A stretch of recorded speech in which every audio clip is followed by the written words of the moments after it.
Amis du Bon Saint-Antoine et de l'Ermitage, bonjour. Aujourd'hui, c'est le 3e dimanche de Pâques. Et nous avons dans l'Évangile à l'Eucharistie une apparition de Jésus au soir de la résurrection.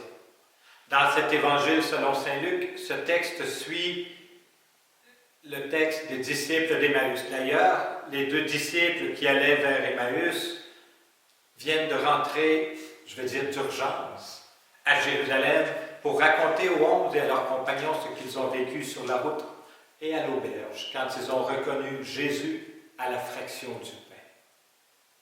Et alors qu'ils partagent, Jésus est là avec eux et leur dit « La paix soit avec vous ».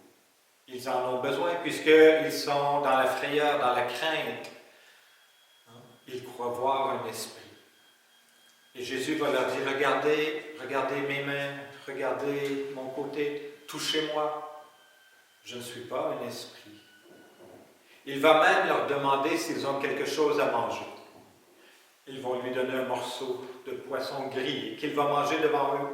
Donc, il prouve qu'il n'est pas une illusion, une hallucination, mais bien un être en chair et en os, mais tout de même différent, puisque ressuscité.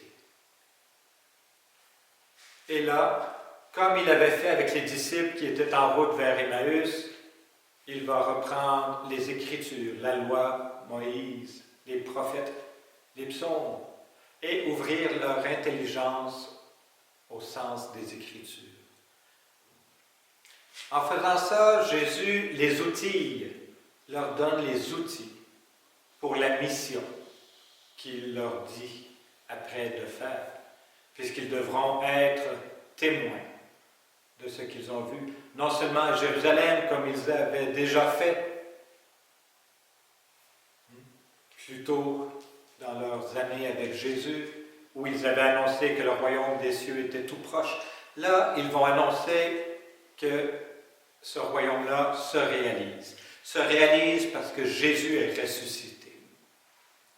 Et donc, en ayant les bons outils, le sens des Écritures, leur proximité avec Jésus, leur rencontre personnelle avec le ressuscité, ils pourront partir et proclamer que le royaume de Dieu est accompli. Alors, sœurs et frères, nous-mêmes qui héritons de cette, on pourrait dire prédication, mais je vais dire encore plus de ce témoignage que les apôtres ont porté, que les gens qui nous ont précédés ont porté, qui font que nous sommes chrétiens, nous engagent nous aussi à rechercher, à nous former, à nous outiller adéquatement pour être de ceux qui annoncent au monde, le Christ est vivant. Le Christ nous appelle à entrer de plus en plus en relation avec Dieu pour devenir, nous aussi, déjà des ressuscités par notre baptême. Et que le Seigneur, cette semaine, vous accompagne, vous aide à découvrir comment il est présent à vos côtés et que le Seigneur Tout-Puissant vous bénisse, lui qui est Père, Fils et Saint-Esprit. Amen. Bon dimanche.